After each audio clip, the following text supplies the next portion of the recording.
اللہ اکبر اللہ اکبر اللہ اکبر اعوذ باللہ من الشیطان اللعین الرجیم بسم اللہ الرحمن الرحیم وبہ نستعین وهو خیر ناصر ومعین اللہم صلی علی محمد وآل محمد۔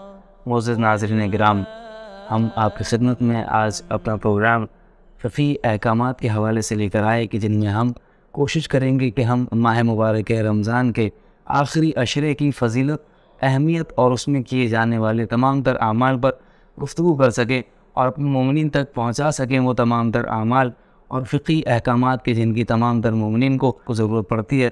اور یقیناً اس حوالے سے ہمارے ساتھ شامل ہیں، ہمارے ساتھ جڑے ہوئے ہیں، ہمارے پاس موجود ہیں اس وقت حجت الاسلام والمسلمین مولانا ڈاکٹر محمد رضا داؤدانی صاحب۔ آئیے ان کو اپنے ساتھ خوش آمدید کہتے ہیں۔ السلام علیکم ورحمۃ اللہ۔ وعلیکم السلام۔ کہتے ہیں مزاج آغا صاحب خیریت کی دعائیں پروردگار کا کرو۔ پروردگار آپ کو سلامت رکھے آغا صاحب۔ ہمارے سوالات ماہ مبارک رمضان کے آخری دنوں کے حوالے سے ہیں اور ہماری کوشش ہے کہ ہم ان تمام تر سوالات کو آپ کے ذریعے سے مومنین تک ان کے جوابات کو پہنچا سکیں کہ جن کے یقیناً مومنین کو ضرورت پڑتی ہے۔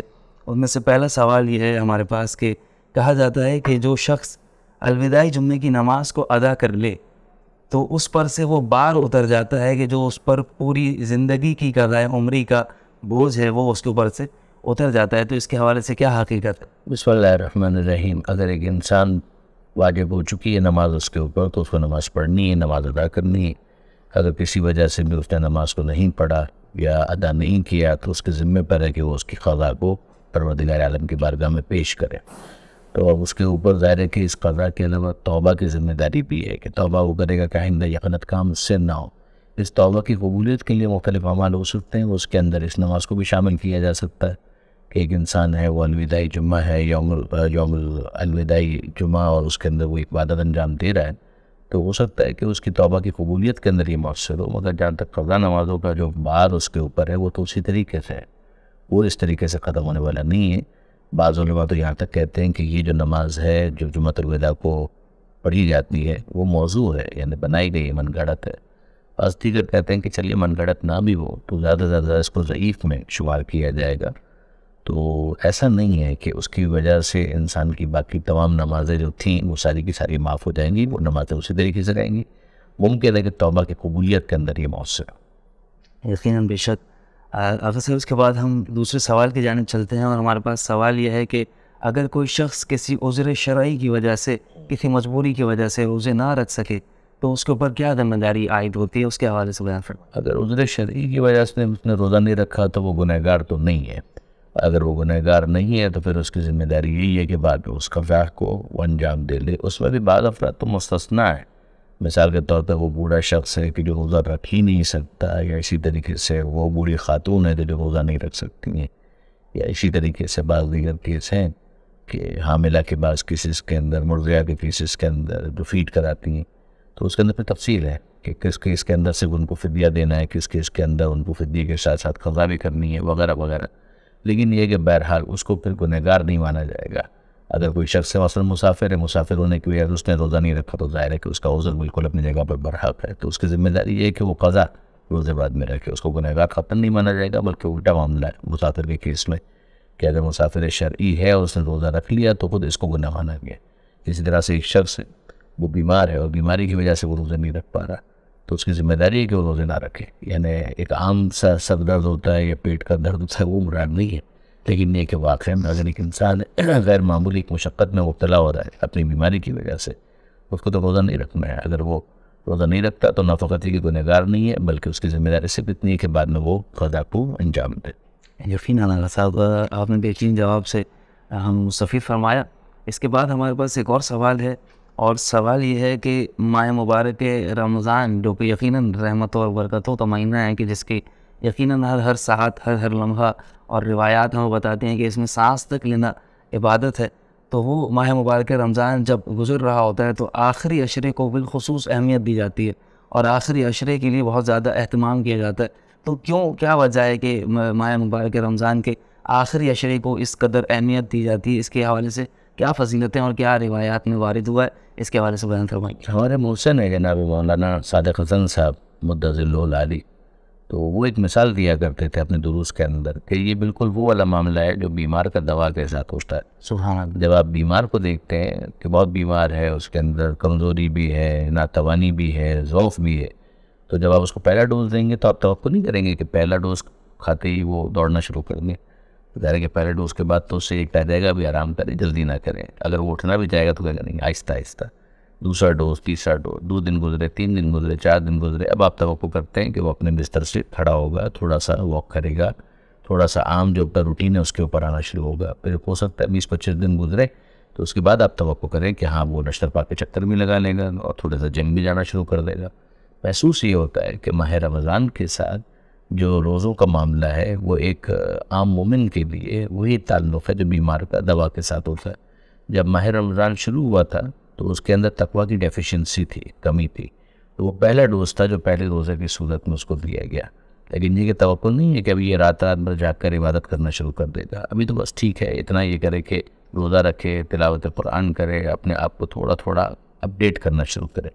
یہ اپ گریڈ ہونا شروع ہو جائے گا. پھر اس کے بعد جب آخری عشرہ آئے گا تو آخری عشرے میں آپ دیکھتے ہیں کہ شب قدر کو کا بھی زیادہ امکان آخری عشرے کا ہے کہ اب رات جاگ کر عبادت کریں. مفات الجنان بھی آپ دیکھیں گے تو اعمال کی تعداد بڑھ جائے گی.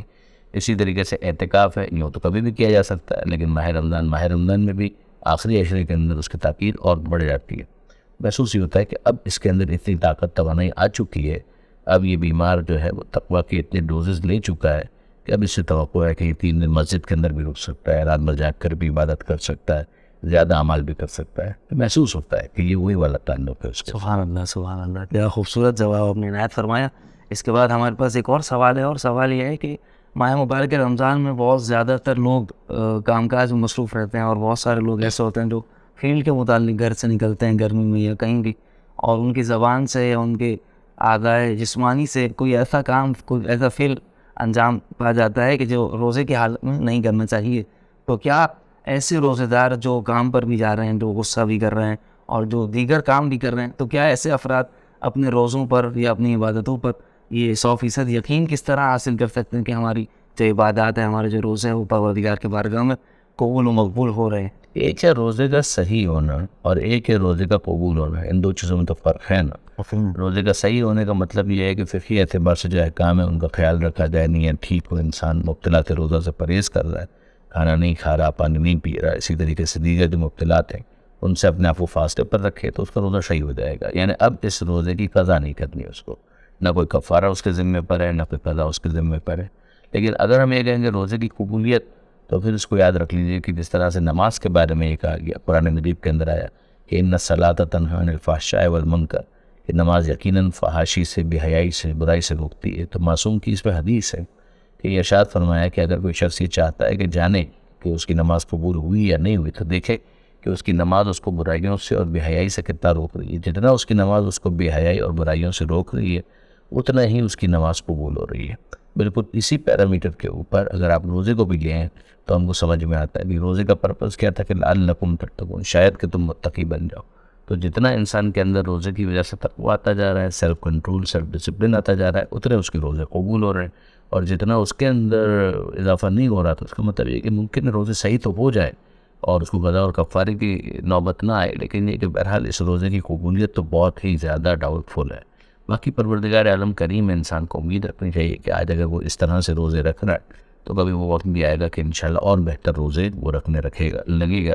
تو خود نماز کے بارے میں خود پیغمبر اکرم صلی اللہ علیہ وسلم نے ایک مرتبہ ارشاد فرمایا تھا کہ دن آئے گا کہ جب اس کی نماز ویسی بھی ہو جائے گی، الفاظ میرے ویسی بھی ہو جائے گی کہ جیسی ہونی چاہیے. سبحان اللہ، سبحان اللہ. آغا صاحب، اس کے بعد ہمارے پاس ایک اور سوال ہے، اور سوال یہ ہے کہ پوری دنیا، تمام تر مسلمان بالخصوص خاص طور پر ماہ مبارک رمضان کو الوداع کرنے کے لیے خاص طور پر اہتمام کیا جاتا ہے، اور وہ ساری چیزیں اس طریقے سے بجائے لائی جاتی ہیں کہ جو یقیناً مسجدوں میں رش ہوتا ہے اور اقتحام، اور یقیناً تمام دیگر اعمال بھی ہیں جہاں ہم ماہ مبارک رمضان کو الوداع کر رہے ہیں. یہ ایک الگ اسٹیج ہے یقیناً، اور جاننا یہ چاہیں گے کہ سوال اصل میں یہ ہے کہ ائمہ طاہرین علیہ الصلوۃ والسلام کا کیا جو کار عمل تھا، کس طریقے سے وہ ماہ مبارک رمضان کو الوداع کرتے تھے اور کس طرح ماہ مبارک رمضان سے رخصت لیتے تھے، اس کے حوالے سے وضاحت. ظاہر ہے کہ مہمان تھا، وہ رخصت ہو رہا ہے. تو پیغمبر اکرم صلی اللہ علیہ وسلم نے خطبہ شعبانیہ میں ماہ رمضان کا تعارف کروایا تھا، یہی ارشاد فرمایا تھا کہ ایھا الناس قد اقبل الیکم شہر اللہ بالبرکۃ والرحمۃ والمغفرہ، کہ لوگوں تمہارے پاس اللہ کا مہینہ آ رہا ہے مغفرت کے ساتھ، رحمت کے ساتھ، برکت کے ساتھ، یعنی ایک مہمان ہے جو آ رہا ہے، تمہاری طرف آ رہا ہے، تنہا نہیں آ رہا ہے، یہ تحفے لے کر آ رہا ہے، تو اقبال اس کی طرف سے ہے، استقبال تمہاری طرف سے ہونا چاہیے۔ اللہ عزیز شان نے جوادی بہت پیارا یہ جملہ کہا کرتے تھے کہ اقبال وہاں سے ہے، استقبال تمہاری طرف سے ہونا چاہیے۔ تو استقبال اگر ہے تو پھر اس کا مطلب یہ ہے کہ اس مہمان کو خوش دلی کے ساتھ قبول کیا گیا۔ تو اگر خوش دلی کے ساتھ جس مہمان کو قبول کیا جاتا ہے تو اس کی رخصت پر انسان غمگین ہوتا ہے، جب وہ جا رہا ہوتا ہے تو ظاہر ہے کہ اس کو ایک احساس ہوتا ہے کہ اتنا اچھا مہمان تھا، اس کے آنے کی وجہ سے یہ برکتیں حاصل ہو رہی تھی، اور اب وہ رخصت ہو رہا ہے تو ہم اس کی زیارت سے محروم ہو جائیں گے، ہم اس کی مصاحبت سے محروم ہو جائیں گے، ہم اس کی کمپنی کو مس کریں گے۔ یہ کیفیت ماہ رمضان کے حوالے سے ہونا چاہیے۔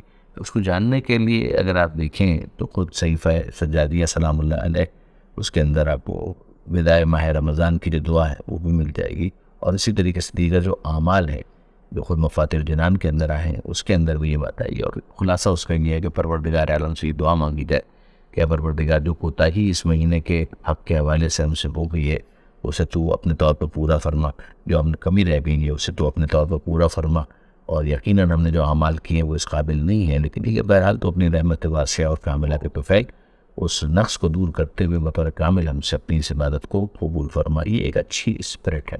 ظاہر معصومین کا منزل کمال پر ہوتے ہیں، شگین یہ کہ وہاں پر بھی اظہار عبدیت ہوتا ہے، اظہار عاجزی، اظہار انکساری ہوتا ہے۔ یقیناً سبحان اللہ۔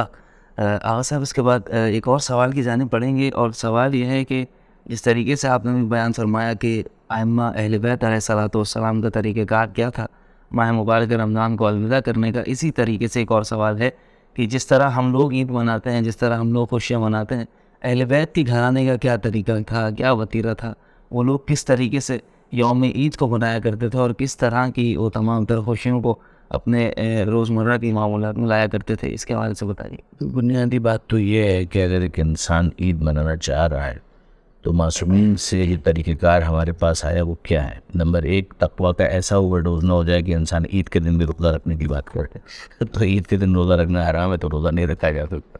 اسی طریقے سے عید کے دن فطرہ نکالنا، تو فطرہ نکالنا واجب ہے، تو ظاہر ہے کہ وہ بھی ایک ذمہ داری ہے، وہ بھی ادا کرنی ہے۔ اسی طریقے تاکہ دوسروں کو شریک کیا جا سکے خوشیوں کے اندر، خاص طور پر غربا کو، فقراء کو، مومنین میں سے ان کو شریک کیا جا سکے۔ یہ دو چیزیں ہو گئیں۔ پھر تیسری چیز یہ کہ نماز عید ظاہر ہے کہ حضور امام کے اندر اور دیگر شرائط اگر پوری ہو تو پھر کچھ کو پڑھنا ضروری ہو جاتا ہے، لیکن یہ ہے کہ معصومین کی سیرت کے اندر بھی بہرحال ہم کو نماز عید کی ادائیگی کسی نہ کسی انداز سے نظر آتی ہے، اور خاص طور پر جب حضور معصوم ہو اور بست ید بھی ہو، معاملات جو ہے وہ معصوم کے لیے کافی کشادہ ہو، اسپیس ہو، پھر تو ظاہر ہے کہ اس کا اہتمام غیر معمولی ہوتا ہے۔ اسی طریقے سے عام طور پر جو سیلیبریشنز ہیں جو جائز حدود کے اندر ہے، وہ میٹھی چیز پکا لینا، لوگوں سے ملنا، معانقہ کرنا، ان کو ماہ رمضان کی تکمیل کی مبارکباد دینا، ایک عبادت کی ذمہ داری تھی جو پروردگار عالم نے دی ہے، قبول کرنے والی ذات تو اسی کی ہے، لیکن یہ کہ بہرحال اللہ نے اگر یہ عبادت کا موقع دیا تھا اور انجام دی ہے تو ایک دوسرے کو مبارکباد دینا، دعا دینا کہ اللہ اس عبادت کو آپ سے اور ہم سے قبول فرمائے، اور پروردگار بار بار ماہ رمضان دیکھنے کا موقع دے۔ یہ تمام تر دعائیں بہت اچھی دعائیں۔ پھر اس کے بعد ایک دوسرے کو تحفے دینا، تحائف دینا، یہ تمام تر چیزیں اچھی ہیں، ان میں سے کوئی بھی ایسی چیز نہیں ہے کہ جو نامناسب ہے۔ ہاں، غیر شرعی اگر کوئی کام ہے خوشی بنانے کا، سیلیبریشن کا، تو ظاہر نادیہ آنے کی اجازت تو نہیں دی جائے گی۔ ظاہر جو چیز بھی شریعت کے حدود سے باہر کر دی جائے گی اس کو پسند نہیں کیا جائے گا۔ باقی ٹھیک ہے، اگر ایک جائز حدود کے اندر رہتے سیلیبریشن کیا جائے اس میں کوئی خرابی نہیں۔ جزاک اللہ۔ آغا صاحب اس کے بعد ایک اور سوال ہے ہمارے پاس، اور سوال اس طرح کا ہے کہ جس کو زیادہ تر بیان نہیں کیا جاتا، اگر کوئی عید کا انکار کیے بغیر، یعنی وہ مثلا عید کو مان رہا ہے، عید کو قبول کر رہا ہے، عید ہے، وہ خوشی کا اظہار بھی کر رہا ہے، لیکن اس کے باوجود بھی اگر وہ اپنے گھر میں مجلس اعضاء برپا کرنا چاہے اور امیر المومنین کے غم کی یاد کو تازہ کرنا چاہے تو اس کے حوالے سے کیا حکم ہے، اور اس پر شریعت کیا کہتی ہے، اور اس پر تمام چیزیں کیا کہتی ہیں؟ اگر ہمیشہ شب قدر بودی، شب قدر بے قدر بودی، اگر ہر رات کو ہی شب قدر قرار دے دیا جائے تو جو واپس شب قدر ہے اس کی کوئی اہمیت باقی نہیں رہے گی۔ بالکل اسی طریقے سے ایام عزا ان کی اپنی کی اہمیت ہے، غم آل محمد تو ہمیشہ دل میں رہے گا۔ مسئلہ تو یہ ہے کہ اس عزاداری کا مطلب ہے اظہار، اس اظہار کے لیے جو موقع مناسب ہے اس مناسب موقع پر مناسب انداز سے اس کا اظہار وہ بہت اچھی چیز ہے۔ میں پھر کہہ رہا ہوں کہ ہاں غم جو دین میں ہے وہ تو کبھی نہیں جائے گا، لیکن یہ ہے کہ عاشور کے دن بھی جو عزاداری ہوتی ہے وہ 7 محرم کو تو نہیں ہوگی، 7 محرم کو جو عزاداری ہوتی ہے وہ 4 محرم کو تو نہیں ہوگی، 4 محرم کو جو عزاداری ہے وہ پہلی محرم کو نہیں ہوگی۔ جب محرم کا چاند دیکھا جائے گا تو کیفیت کچھ الگ ہوگی۔ اسی طریقے سے جیسے جیسے دن آگے بڑھتے جائیں گے ویسے ویسے انسان کے سوگ کے اندر بھی اضافہ ہوتا چلا جائے گا، تو کیفیت یکساں نہیں ہوتی ہے۔ اسی طریقے سے جو فارملی جو سوگ بڑھانے کا دن ہے تو بہرحال سوگ بڑھانے کا دن ہے، پھر بھی اس کے بعد جو دل میں عزاداری کا معاملہ ہے وہ رہتا ہے، پھر مناسبتیں آتی ہیں، ان مناسبتوں پر انسان عزاداری کرتا ہے۔ عید کے دن میں جو عزاداری کرنے کا انداز معصوم نے ہم کو بتا دیا، سکھا دیا، وہ ہے دعائے نطبہ۔ پھر دعائے نطبہ کے ذریعے سے انسان فضائل اہل بیت کا بھی ذکر ہے اس کے اندر، مصائب آل محمد کا بھی ذکر ہے اس کے اندر۔ تو جس طریقے سے ایک گھر کے اندر اگر کوئی اپنا بیرون وطن ہو اور عید کا دن آ جائے تو خوشیاں تو منائی جاتی ہے، لیکن یہ کہ بہرحال فون کے اوپر اگر اس سے بات ہو رہی ہے تو آنسو بھی آنکھوں میں آ جاتے ہیں، تو یہ آنکھوں میں آنسو آنا بڑا نیچرل ہے، اس کو کوئی پرابلم نہیں ہے۔ لیکن یہ کہ اگر ہم یہ کہیں کہ عید کا سارا سیلیبریشن ہی ہم سسپینڈ کر دیں، یہ بات مناسب نہیں ہوگی۔ تو اسی طرح سے اگر آپ دیکھیں دعائے نطبہ ایک بہت اچھی دعا ہے کہ جو فقط دعا نہیں پوری مجلس ہے، جو اس کے اندر فضائل بھی ہیں، مصائب بھی ہیں، تو اس کے ذریعے سے انسان اگر عید کے دن عزاداری کا اہتمام کر لے تو میرے خیال میں کفایت کرے گا۔ جو معصوم کا دیا ہوا اور بتایا وہ طریقہ ہے اس پر ہم کو اکتفا کرنا چاہیے۔ سبحان اللہ سبحان اللہ۔ اصل اس کے بعد ہمارے پاس سوالات فطرے کے حوالے سے ہیں، اور سوال یہ ہے کہ فطرہ کیوں ادا کیا جاتا ہے، فطرے کی کیا اہمیت ہے، اور کون لوگ فطرہ ادا کرنے کے اہل ہیں؟ بعض نے تو یہاں تک کہا کہ فطرہ جو ہے اسی طریقے سے ماہ رمضان کے ساتھ تعلق رکھتا ہے جیسے نماز کے اندر درود کی اہمیت ہے۔ اگر درود نہ ہو تو نماز وہ مار دی جائے گی، اسی طرح فطرہ نہ دیا جائے تو روزہ ایک طرح سے ریجیکٹ ہو جائے گا۔ تو روزے کی قبولیت کے لیے فطرے کو رکھا گیا کہ جو فطرہ انسان نکال رہا ہے وہ ایک طرح سے روزے کو پروردگار عالم کی بارگاہ میں آپ نے دیکھا ہوگا۔ اب آج کل کے زمانے میں تو واٹس ایپ اور ای میل ہو گیا، ورنہ پہلے ابھی بھی ہوتا ہوگا کہ پوسٹ آفس سے جو خط وغیرہ بھیجا جاتا تھا تو اس کے اوپر ایک اسٹیمپ لگایا جاتا تھا، آپ کا لفافہ ہے، کاغذ ہے، خط ہے، سب ہے، اس اسٹیمپ نہیں لگا ہوا تو وہ خط آگے نہیں جائے گا۔ بالکل اسی طریقے سے آپ یوں سمجھ لیجیے کہ یہ روزہ جو ہے نا یہ اس خط کا نام ہے، لفافے کا نام ہے کہ جس کے اوپر آپ فطرے کی اسٹیمپ لگا رہے ہیں، تو وہ اسٹیمپ لگے گی تو پھر وہ آگے جائے گا اور پروردگار عالم کی بارگاہ میں قبول ہوگا۔ تو اس اعتبار سے اس کو بہت امپورٹنٹ بتایا گیا۔ روزے کی قبولیت کے لیے بھی ایک چیز بہت امپورٹنٹ ہے، پھر انسان کے اپنے وجود کے لیے، جان اور مال کے تحفظ کے لیے بھی، اس کے اولاد کے لیے، اس کے خانوادے کے تحفظ کے لیے اس کو بہت مؤثر بتایا گیا۔ صدقہ ویسے ہی بہت پسندیدہ ہے، یہ واجب زکوٰۃ کی ایک قسم ہے جس کو زکوٰۃ الفطرہ کہا جاتا ہے، زکوٰۃ الفطر کہا جاتا ہے۔ تو یہ بہرحال جہاں قرآن مجید کے اندر آت الزکوٰۃ ہے تو اس کا ایک مصداق یہ بھی ہے۔ اور آپ کا سوال غالباً کیا تھا؟ اس کے بعد ہمارا یہ سوال اسی سوال کا حصہ ہے کہ کون لوگ ہیں جو فطرہ ادا کرنے کے اہل؟ ہاں، فطرہ جن کو نکالنا ہے ان میں وہ ہے افراد کی جو خود بالغ ہے، یعنی نابالغ ہے، اس کے اوپر تو ذمہ داری نہیں ہے۔ عاقل ہے، اگر فرض کیجیے کہ انسان بالغ بھی ہو مگر مجنون ہے، پاگل ہے، فاتر العقل ہے، تو اس کے اوپر بھی فطرے کی ذمہ داری نہیں ہے۔ خود فقیر نہ ہو، یعنی اتنا ہو کہ اپنے خرچے اٹھا سکتا ہو، جو واجب نفقہ افراد ہیں ان کی جائز اخراجات ہیں ان کو وہ اٹھا سکتا ہو، اور پھر اس کے بعد خود ہوش میں بھی ہو۔ عام طور پہ سارے ہوش میں اٹھتے ہیں۔ پھر اس کے بعد ایک اور چیز ہے کہ غلام نہ ہو، یعنی آزاد ہو۔ تو بہرحال آزاد بھی اللہ پہ شکر ہے، انفرادی سطح کے اوپر تو ہم لوگ ہیں، تو یہ ہوش والا مسئلہ اتنا پریکٹیکل نہیں ہے، سبھی ہوش میں ہوتے ہیں عام طور پر۔ اسی طرح سے آزادی والا مسئلہ جو ہے وہ بھی اپنی جگہ پر ہے۔ فقیر نہ ہو، یہ سب سے امپورٹنٹ ہے کہ فقیر نہ ہو۔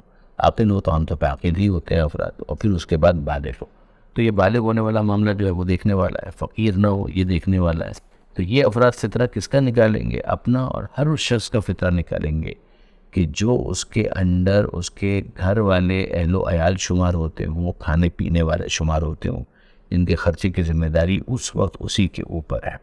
یعنی یہ مانا جائے کہ یہ یہاں پر اس کے ساتھ اس طرح سے ہے کہ اس کے کھانے پینے کی ذمہ داری ان کے اوپر ہے۔ یہ وہ افراد ہیں کہ جن کا اس کو فطرہ نکالنا ہے، اور پھر وہ یہاں پر نہ بھی ہو، لیکن یہ کہ ان کے کھانے پینے کی ذمہ داری اگر اس کے اوپر مانی جاتی ہے تو پھر اس کو فطرہ اس کو نکالنا ہوگا۔ جی حضرت، بہت بہت شکریہ۔ اس کے بعد ایک اور سوال فطرے کے حوالے سے ہی، اور وہ سوال یہ ہے کہ فطرہ ادا کرنے کی نیت کس طریقے سے کی جائے؟ نیت تو دل کے ارادے کا نام ہے۔ نیت کے لیے کچھ الفاظ کہنا ضروری نہیں ہوتا، نیت دل کے ارادے کا نام ہوتا ہے۔ دل میں ارادہ یہ ہو کہ یہ پروردگار عالم کا ایک حکم ہے، واجب ہے کہ جس کو خدا کی بارگاہ میں عاجزی ان کے ساری کے اظہار کے لیے قربتاً اللہ میں انجام دے رہا ہوں۔ اگر یہ ارادہ دل کے اندر موجود ہے تو یہ نیت ہے۔ نیت اگر زبان سے ادا نہ کی جائے تو کوئی پرابلم نہیں ہے، انسان عام طور پہ جو کام انجام دیتا ہے وہ بغیر نیت کے انجام نہیں دیتا. کہ آپ ہمارے گھر پر تشریف لائیں تو نیت کر کے آئیں, لیکن آپ نے زبان سے کچھ کہا تو نہیں ہے. تو زبان سے کچھ کہنا اگر ضروری ہوتا تو پھر آپ گھر سے نکلنے سے پہلے کہتے کہ میں انٹرویو کرنے کے لیے جا رہا ہوں, آدھے گھنٹے کے لیے, پونے گھنٹے کے لیے, اس موضوع کے اوپر فل بٹانے اللہ. ایسا تو آپ نے کچھ بھی نہیں کہا. تو یہ تمام تر چیزیں نیت کے بغیر نہیں ہو رہی ہیں. نیت دل کے ارادے کا نام ہے. ارادہ ہے تو نیت ہے, چاہے زبان سے کچھ نہ کہے. زبان سے کچھ کہہ بھی دیں لیکن دل میں ارادہ نہ ہو تو وہ نیت نہیں بنے گی. بہت بہت شکریہ آغا صاحب, آپ نے یقیناً بہت جامع انداز میں یہ بات بیان فرمائی کہ وہ کون لوگ ہیں اور کس کس طریقے سے وہ فطرے کو ادا کر سکتے ہیں. اب ہمارا سوال اس حوالے سے ہے کہ وہ کون افراد ہیں کہ جن کو ہم اپنا فطرہ نکال کے ان کی مدد کر سکتے ہیں یا ان کو ہم اپنا فطرہ دے سکتے ہیں. بعض تو اس میں بہت وسعت کے قائل ہیں کہ جس طریقے سے مصارف ہشتگانہ جس کو سورہ توبہ کے اندر دیکھا جا سکتا ہے کہ انما الصدقات للفقراء والمساکین وابن السبیل, پوری فہرست دی ہے پروردگار نے کہ 8 مقامات ہیں کہ جہاں پر زکوٰۃ کو خرچ کیا جا سکتا ہے. تو وہ جو زکوٰۃ جو عام طور پر جس کو زکوٰۃ کہا جاتا ہے اس کے تو یہ مصارف ہے. بعض فقہا تو اس کے بھی قائل ہوئے کہ یہ جو زکوٰۃ فطرہ ہے یہ بھی ان 8 مصارف کے اندر استعمال کی جا سکتی ہے. بعض نے کہا کہ نہیں جناب, اس کو آپ منحصر کریں اور صرف فقیر, مومن فقیر, یعنی ایک ایسا شخص کہ جو شیعہ اثنا عشری ہو, 12 اماموں کو ماننے والا ہو, ساتھ ہی ساتھ فقیر بھی ہو. یعنی فقیر کا مطلب یہ ہے کہ ضروری نہیں ہے کہ اس کے ہاتھ میں کوئی کشکول ہو اور وہ صدائے گدائی بلند کر رہا ہو کہ اللہ کے نام پر دے دے بابا, بلکہ ممکن ہے کہ وہ وائٹ کالر ہو, لیکن یہ کہ اس کے پاس جو آمدنی ہے وہ اتنی نہیں ہے کہ وہ اپنا یا اپنے واجب النفقہ جن کا مینٹیننس اس کے اوپر واجب ہے ان کے خرچوں کو وہ اٹھا سکے, یا اتنا بینک بیلنس بھی نہیں ہے. فقیری نوکری نہیں ہے لیکن بینک بیلنس کروڑوں تو بھی اس کو فقیر نہیں کہا جائے گا. لیکن اگر یہ بھی نہیں ہے اور وہ بھی نہیں ہے, نہ کوئی انتظام ہے کہ جس سے پیسہ جنریٹ ہو رہا ہو, نہیں آلریڈی اتنا بینک بیلنس ہے کہ جس سے وہ خرچہ اٹھا سکے, تو اس شخص کو فقیر کہا جائے گا, چاہے یہ شخص وائٹ کالر ہی کیوں نہ ہو. تو ایسے مومن کو, شیعہ اثنا عشری کو کہ جو فقیر ہو, ساتھ ہی ساتھ شرابی نہ ہو احتیاط واجب کی بنیاد پر, اسی طرح سے بے نمازی نہ ہو احتیاط واجب کی بنیاد پر, اعلانیہ گناہ کرنے والا نہ ہو احتیاط واجب کی بنا پر, اور فطرے کو گناہ کے کاموں میں استعمال کرنے والا نہ ہو. اگر یہ شرائط پوری ہو جاتی ہیں تو اس کو پھر فطرہ دیا جا سکتا ہے. جی آغا صاحب بہت بہت شکریہ. اسی سوال کا ایک اور حصہ ہے اور وہ یہ کہ مثلا کوئی شخص یہ کیسے طے کرے گا کہ مثلا وہ شخص خود شرعی فقیر ہے یا شرعی فقیر ہونا, جیسے آپ نے بیان کیا کہ اپنے اہل و عیال کا جائز اخراجات کو پورا نہ کر سکتا ہو, تو ان جائز اخراجات سے کیا مراد ہے؟ جائز اخراجات کا مطلب تو جائز اخراجات ہی ہے. ایک جائز کا مطلب ہوتا ہے ضروری, ایک ہوتا ہے کہ معاشرتی حیثیت کے مطابق. ضروری کے اندر تو صرف نیسیسٹیز آ جائیں گی, اس میں تو پھر یہ ہے کہ جناب ایک شلوار قمیض کے علاوہ ایک اور شلوار قمیض آپ کے پاس ہے تو ضرورت تو پوری ہو جائے گی. لیکن ایک ہے معاشرتی حیثیت کے مطابق. معاشرتی حیثیت کے اندر صرف معاملہ 2 جوڑوں پر ختم نہیں ہو جاتا. آپ کے پاس کچھ اضافی کپڑے بھی اگر اتنے ہوں کہ جس کو کہا جائے کہ نہیں اتنا تو اس کے پاس ہونا چاہیے. یا مثلا مثال کے طور پر ہمارے یہاں معاشرتی اعتبار سے یہ کہا جاتا ہے کہ جو ڈاکٹر ہیں ان کے پاس گاڑی ہونی چاہیے, چاہے ان کی ضرورت نہ ہو, یہ ان کا گھر ہے, یہ ان کا کلینک ہے, تو ان کی ضرورت نہیں ہے. لیکن یہ کہ بہرحال ڈاکٹر کے پاس گاڑی ہو تو یہ کہا جاتا ہے کہ ٹھیک ہے یہ ڈاکٹر کے پاس ہونی چاہیے. تو اس کو پھر یہ مانا جائے گا کہ یہ اس کا بالکل جائز خرچہ ہے, اس کو اگر وہ کر رہا ہے تو اسراف نہیں مانا جائے گا. اور اگر یہ بھی نہیں ہے تو بھی اس کو مانا جائے گا کہ جیسے یہ فقر ہے اس کے پاس. یہ معاملہ اسی طریقے سے رہے گا, دوسری چیزوں کے اندر بھی اس کو ایسے ہی دیکھنا ہوگا. جی ہاں صاحب بہت بہت شکریہ. اسی سوال کا ایک اور حصہ, جس طریقے سے آپ نے بہت زیادہ وضاحت کے ساتھ بیان کیا کہ کسی شخص پر اپنے اہل و عیال کا, اپنے بیوی بچوں کا, یا جتنے بھی افراد اس کے گھر میں موجود ہیں جن کا جائز اخراجات وہ خود اٹھا رہا ہے, تو اس شخص پر کیا ایسے بھی بچے کا فطرہ واجب ہوگا جو ابھی شکم مادر میں ہے اور جس نے ابھی ولادت نہیں کی؟ کیا اس بچے کا بھی جو عید کی رات ہے اس کے غروب سے پہلے اگر اس بچے کی ولادت نہیں ہوئی ہے تو پھر اس کا فطرہ اس پر واجب نہیں ہے. اگر اس سے پہلے ولادت ہو گئی ہے تو چھوٹا بھی ہو تو بھی واجب ہوگا. لیکن یہ کہ اگر ولادت نہیں ہوئی ہے تو بہرحال شکم مادر ہونے کی وجہ سے وہ فطرے کے لیے کوالیفائی نہیں کرتا. باقی ویسے ہی دینا چاہے تو ہم منع نہیں کر رہے, کہنے یہ واجب نہیں. صحیح, بہت شکریہ آغا صاحب. اس کے بعد ایک اور سوال ہے, اور سوال یہ ہے کہ وہ زوجہ جو اپنے شوہر سے الگ رہتی ہے اور خود ظاہر کماتی بھی ہے اور خود اپنا خرچہ اٹھاتی ہے, تو کیا اس عورت کا بھی, اس زوجہ کا بھی فطرہ شوہر پر واجب ہوگا یا یہ خود اپنا فطرہ؟ اگر وہ الگ رہتی ہے اور یہ مانا جائے کہ نہیں جناب اس وقت بہرحال جس وجہ سے بھی وہ اپنا انتظام خود ہی کرتی ہے اور وہ اپنے شوہر کے اوپر ڈپینڈنٹ نہیں ہے اور اس کا خرچہ وغیرہ شوہر نہیں اٹھا رہا, تو پھر جو اٹھا رہا ہے اس کے اوپر واجب ہوگا. اگر اس کے والدین اٹھا رہے ہیں تو وہ, اور اگر مثال اگر وہ خود اگر اٹھا رہی ہے تو پھر خود اسی کے اوپر یہ فطرہ بھی واجب. جی آغا صاحب، یقیناً آپ نے بیان فرمایا، لیکن اس کا ایک اور سوال کا ایک اور حصہ فطرے کے ہی حوالے سے ہمارے پاس موجود ہے، اور سوال یہ ہے کہ فطرہ نکالنے کی تمام تر تفصیلات تو آپ نے بتائیں، ذرا اس چیز پر بھی روشنی ڈالیے کہ فطرہ نکالنے کا صحیح وقت کیا ہے، کس وقت فطرہ ادا کیا جائے؟ فطرہ اگر عید کی نماز پڑھ رہا ہے تو اس سے پہلے اس کو نکال دینا ہے، اور اگر عید کی نماز نہیں پڑھ رہا ہے تو پھر ظہر سے پہلے زوال سے پہلے اس کو یہ کام کر دینا ہے۔ کتنا پہلے کیا جا سکتا ہے؟ تو اس میں جیسے مثلا آغا سیستانی ہے، وہ فرماتا ہے کہ ماہ رمضان میں بھی اگر فطرہ نکال دے تو وہ مان لیا جائے گا کہ اس دفعہ واجب ادا کر دیا، اور ماہ رمضان سے پہلے کی وہ اجازت نہیں لیتے۔ لیکن یہ کہ ماہ رمضان سے پہلے اگر دینا ہو تو پھر وہ ادھار کی نیت سے دے دیا جائے، پھر اس کے بعد جب ماہ رمضان شروع ہو تو اس وقت پھر یہ نیت کر لیں کہ جناب وہ جو ادھار میں نے دیا تھا وہ اس کے ساتھ ایڈجسٹ ہو گیا، تو پھر اس کو بھی فطرہ مان لیا جائے گا۔ لیکن بہرحال ماہ رمضان شروع ہونے کے بعد تو فطرے کی نیت سے ہی دیا جا سکتا ہے، اس میں کوئی حرج نہیں ہے۔ اور جیسے کہ میں نے گزارش کی کہ عید کی نماز اگر پڑھ رہے ہیں تو اس سے پہلے ورنہ ظہر سے پہلے زوال سے پہلے اس کو فطرہ نکال لینا ہے۔ جی آغا صاحب، بہت بہت شکریہ۔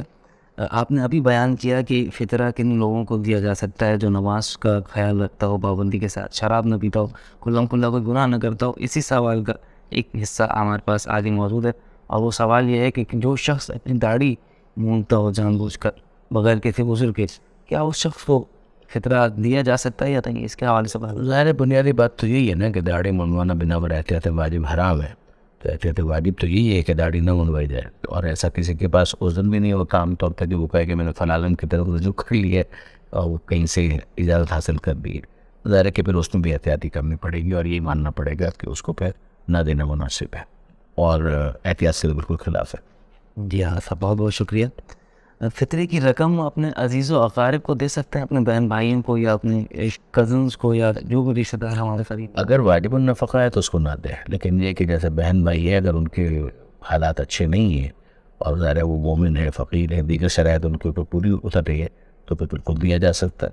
لیکن واجب النفقہ ہیں، جیسے خود اپنے بیٹے کو دے دیا تو یہ نہیں چلے گا۔ واجب فطرہ، ایک تو مستحب فطرے والی بات ہوتی کہ وہ شخص سے بھی جو خود بیچارہ غریب ہے اس کو واجب ہی نہیں ہے، تو اس کو ایک طریقہ سکھایا گیا کہ جناب اپنے گھر ہی کے اندر مثلا وہ 4-5 افراد ہے اور یہ کہتا ہے میں تو خود بیچارہ غریب ہوں تو مجھ کو واجب تو نہیں ہے تو میں ثواب کو حاصل کر سکتا ہوں، تو یہ کہا گیا کہ ہاں ثواب کو حاصل کرنے کے لیے یہ کر سکتا ہے کہ وہ اپنا ہی فطرہ جو ہے وہ نکال کے ایک زوجہ کو دے دے، زوجہ جو ہے بیٹے کو دے دے، پھر دوسرے بیٹے کو دے دیا جائے، تیسرے بیٹے کو دے دیا جائے، یہاں تک کہ جو آخری ہو وہ اس فطرے کو باہر نکال دے۔ یہ زیادہ پسند کیا گیا، لیکن یہ ہے کہ بہرحال یہ چیز تو ایک مستحبات میں آتی ہے نا، واجب میں نہیں آتی ہے۔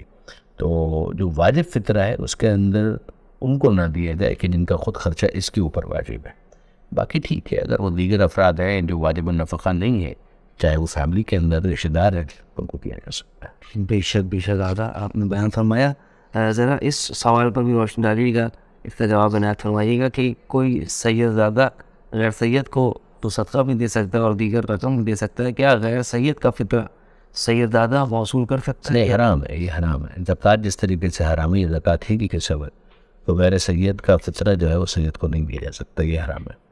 جی اگر آپ اسی طریقے سے ہمارے پاس مہمانوں کے حوالے سے فطرے کے لیے سوالات ہیں۔ اگر 29ویں روزے کی افطار پر ہمارے گھر کوئی مہمان تشریف لے آئے اور وہ ہمارے ساتھ افطار کرے اور اتنا وقت گزارے کہ وہ رات کو عید کا چاند ہمارے گھر پر دیکھے، تو اب اس کا فطرہ بھی صاحب خانہ پر واجب ہوگا یا اسی پر واجب رہے گا؟ اس کے حوالے سے نہیں، صرف افطاری سے تو فطرہ واجب نہیں ہو جاتا، یا کھانا ایک دفعہ کھلانے سے تو فطرہ واجب نہیں ہو جاتا۔ لیکن اگر ایسا ہے کہ مثال کے طور پر یہ کہا جائے کہ نہیں جناب یہ تو یہیں پر چاہے موقتاً وقتی طور پر ہی صحیح، مگر یہ تو اب انہیں کے ساتھ ہے، اگر ایسی کیفیت ہو تب تو فطرہ ان کے اوپر واجب ہوگا۔ جیسا کبھی آپ دیکھتے ہیں کہ بیٹی ہوتی ہے وہ بیاہ کر کہیں اور رخصت ہو جاتی ہے اور پھر اس کے بعد شہر واپس آتی ہے اور اپنے والدین کے گھر پر عید کرتی ہے، تو یہ تو ہو سکتا ہے کہ کہا جائے کہ جناب یہ تو معاملہ ایسا ہے کہ اس وقت تو جتنا بھی ان کا معاملات ہیں لک آفٹر کرنے والے وہ والد ہی ہے کہ جو اس کو لک آفٹر کریں گے، چاہے وہ شادی شدہ ہے، تو اس کا تو فطرہ پھر ظاہر ہے کہ جو اس کے والد ہے اس کے اوپر آ جائے گا۔ لیکن یہ جو عام مہمان ہوتے ہیں، ویسا تو چاند رات کو کسی نے بلا لیا افطار کے اوپر 25-30 افراد 50 افراد کو، تو ایسا نہیں ہے کہ وہ وہاں پر اگر افطاری کریں گے تو ان سب کا فطرہ ان کے اوپر واجب ہو جائے گا۔ جی ہاں صاحب، اسی طریقے سے ایک اور سوال ہمارے پاس ہے، اور سوال ایسا ہے کہ ہمارے کوئی دوست ایسے ہوں، کچھ عزیز و اقارب ایسے ہوں جو ماہ مبارک رمضان کی راتوں میں زیادہ تر ہمارے گھر پر رہتے ہوں اور زیادہ تر کھانا پینا یا افطاری کے وقت وہ ہمارے گھر پر رکے ہوتے ہیں، اور وہ ایسی یہی سچویشن جو ہے وہ ان کے ساتھ بھی پیش آ جائے کہ وہ چاند رات کو ہمارے گھر پہ موجود نہیں. سوال ہمارے پاس ہے تو کیا ان دوستوں کا بھی جو پورے مہینے اور پورے سال ہمارے یہاں اس طریقے سے آتے جاتے ہیں جیسے گھر کے فرد ہو اور ہمارے یہاں کھاتے پیتے ہیں, تو کیا ان کا فطرہ بھی آتے ہیں اور جاتے ہیں؟ یہ تو آنا اور جانا کھانا پینے کہتا ہے کہ وہ نہیں بنے گی بات, لیکن یہ کہ اگر وہ ایسا مان لیا جائے کہ سارا ان کا جو ڈپینڈنس ہے وہ انہی کے اوپر ہے, اور وہ ان کی طرح سے جیسا لفظ آپ نے استعمال کیا کہ وہ فیملی کے ممبر کے طور پر ہی شمار ہوتے ہیں ایک طرح سے. جیسے بعض افراد خواتین میں سے بعض میڈز ہوتی ہیں, وہ آتی ہیں جاتی ہیں اپنا کام کرتی ہیں چلی جاتی ہیں. ممکن ہے کہ وہ روز آتی ہوں, روز رات کو کچھ کام وغیرہ کرتی ہوں, کھانا بھی کھا لیتی ہوں اور پھر چلی جاتی ہوں. ان کا فطرہ واجب نہیں ہوگا, رہتے ہی ساتھ میں ایک طرح سے آدمی کو کہ ممبر آف دا فیملی بن گئے ہیں اور اسی طریقے سے رہتے ہیں ساتھ میں. تو وہ چاہے 10 دن کے لیے بھی اس طریقے سے آپ رکھ لیں یا 3 دن کے لیے بھی رکھ لیں یا 1 ہفتے کے لیے بھی رکھ لیں تو بھی ان کا فطرہ واجب ہو جائے گا. لیکن اگر ایسا نہیں آتے ہیں جاتے اور اس کے بعد یہ نہیں مانا جاتا کہ فیملی کوئی سارے ڈپینڈنس ان کا انہی کے اوپر ہے, رفائی امور جتنے بھی ہے اور وہ سارے کے سارے بھی انہی کے اوپر ہے, ایسا نہیں تو پھر ظاہر ہے کہ اس کو نہیں. جی آغا صاحب بہت بہت شکریہ, آپ نے یقیناً فطرے کی اہمیت پر روشن ڈالی اور تفصیلاً اس کے حوالے سے تمام سوالوں کے جوابات عنایت فرمائے. لیکن میں یہ چاہوں گا کہ آپ بالخصوص اس سوال کا جواب ذرا تفصیلاً دیں کہ فطرہ نکالنا کس چیز پر چاہیے, اور جنس ضروری ہے, جنس ادا کرنا ضروری ہے یا رقم کی صورت میں فطرہ ادا کرنا زیادہ بہتر ہے, اس کے حوالے سے وضاحت فرمائیں. بعض چیزیں ایسی ہیں جو فدیے یا کفارے یا تاخیر کا کفارہ وغیرہ ہوتا ہے, اس کے اندر تو شرط ہے کہ جناب وہ چیز ہی نکالی جائے گی. لیکن یہ کہ فطرے میں ایسا نہیں ہے, فطرے کے اندر قیمت بھی نکالی جا سکتی ہے. تو معیار یہ ہے کہ 3 کلو جو جنس ہے وہ 3 کلو ہوگی. اب وہ جنس کیا ہو سکتی ہے؟ گندم بھی ہو سکتا ہے, آٹا ہو سکتا ہے, چاول ہو سکتا ہے, کوئی بھی ایسی چیز جو اس جگہ پر عام طور پر کھائی جاتی ہے اس معاشرے کے اندر, اس ماحول کے اندر. اب ہمارے معاشرے میں کیا تقریباً ہر معاشرے کے اندر آٹا ہے, چاول ہے, اس کو تو مانا ہی جاتا ہے کہ ٹھیک ہے یہ عام طور پہ کھانے والی چیزیں ہیں کہ جس کو بطور غذا استعمال کیا جاتا ہے. تو اس کو اگر 3 کلو نکال دیا جائے ایک آدمی کے اعتبار سے تو یہ مان لیا جائے گا کہ فطرہ ہو گیا. اور اگر اس کی قیمت دے دی جائے تو بھی ٹھیک ہے, 3 کلو آٹا یا اس کی قیمت, 3 کلو چاول یا اس کی قیمت, یہ کافی ہے, مان لیا جائے گا. جی آغا صاحب بہت بہت شکریہ.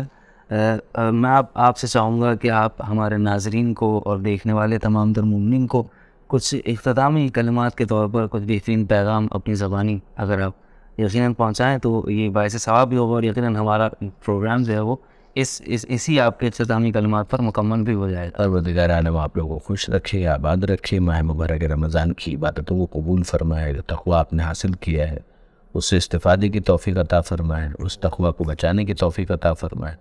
پروردگار عالم اس ماہ مبارک رمضان سے حاصل والی برکتوں کو باقی 11 مہینوں کے اندر مریج کر دے. اس طرح سے باقی ماہ رمضان بار بار آپ کو دیکھنا نصیب ہو انشاءاللہ, اور آپ قرآن مجید سے زیادہ سے زیادہ استفادہ کریں. جو ماہ مبارک رمضان کے اندر نازل ہونے والی کتاب ہے شہر رمضان الذی انزل فیہ القرآن, کہ رمضان کا مہینہ وہ ہے کہ جس کو قرآن کو نازل کیا گیا. تو جڑ جائیے قرآن مجید کے ساتھ, آل محمد کے ساتھ, اس کتاب سے استفادہ کیجیے. دیکھیے کہ کیسے تزکیہ نفس ہو سکتا ہے, تقوی حاصل کیا جا سکتا ہے. یہ کتاب زندہ کتاب ہے, اس کتاب سے جتنا زیادہ جڑے گا اتنا ہی زیادہ وہ خدا سے جڑ جائے گا, جتنا وہ اہل بیت سے جڑے گا اتنا ہی وہ قرآن سے جڑے گا. تو یہ تمام تر چیزیں ایک دوسرے کو کمپلیمنٹ کرنے والی ہیں. نہج البلاغہ کے اندر اگر آپ دیکھیں گی تو مولا کائنات نے بھی غیر معمولی الفاظ استعمال کیے قرآن مجید کے تعارف میں. تو بہرحال ان کتابوں کو معمہ نہ سمجھیں, یہ کتابیں آپ کے لیے ہیں, ان سے استفادہ کیجیے. ہاں ظاہر ہے کہ انسان بکرات بننے کی بھی کوشش نہ کرے کہ اپنے ذہن میں وعدد معانی کو آیات قرآن کے اوپر منطبق کرنے کی کوشش کرے. قرآن کے سامنے انسان کو شاگرد بننا چاہیے, انسان کو طالب علم بننا چاہیے. تو یہ میرے خیال میں ماہ مبارک رمضان سے بہت بڑا فائدہ ہوگا جو حاصل کیا جا سکتا ہے. اللہ آپ کا حامی و ناصر ہو. بہت بہت شکریہ. ناظرین کرام ہمارے ساتھ جڑے ہوئے تھے, ہمارے ساتھ موجود ہیں حجت الاسلام والمسلمین مولانا ڈاکٹر محمد رضا داؤدانی صاحب. ہم تہ دل سے ان کے شکر گزار ہیں کہ انہوں نے اپنے انتہائی قیمتی وقت نظام وقت عنایت فرمایا اور ہمارے اس پروگرام کے لیے ہمارے ساتھ شامل ہوئے. ہم اربازان نظف کے پلیٹ فارم سے یہ پروگرام فقہی مسائل کے حوالے سے لے کر آپ کی خدمت میں حاضر ہوئے تھے. ہماری دعا ہے پروردگار عالم کی بارگاہ میں کہ پروردگار ہماری اس عظیم عبادت کو اپنی بارگاہ میں قبول فرمائے. پروردگار تو واسطہ محمد وال محمد کا, تو واسطہ چاردہ معصومین کا, برلا تمام مومنین کے اعمال صالحہ کو اپنی بارگاہ میں قبول فرما. تو واسطہ محمد وال محمد کا, تو واسطہ چاردہ معصومین علیہ السلام کا, برلا تمام مومنین کی جان مال عزت و آبرو کی حفاظت فرما۔ بارہ تدواسہ محمد وعلی محمد کا ہمارے وقت کی ہماری سب سے بڑی دعا ہمارے وقت کے امام کے ظہور میں تعزیل فرما، ہم ان کے اعوان و انصار میں شامل فرما۔ انہی دعاؤں کے ساتھ اجازت دیجیے اپنے ہوسٹ سید حماد علی زیدی کو۔ والسلام علیکم ورحمۃ اللہ وبرکاتہ۔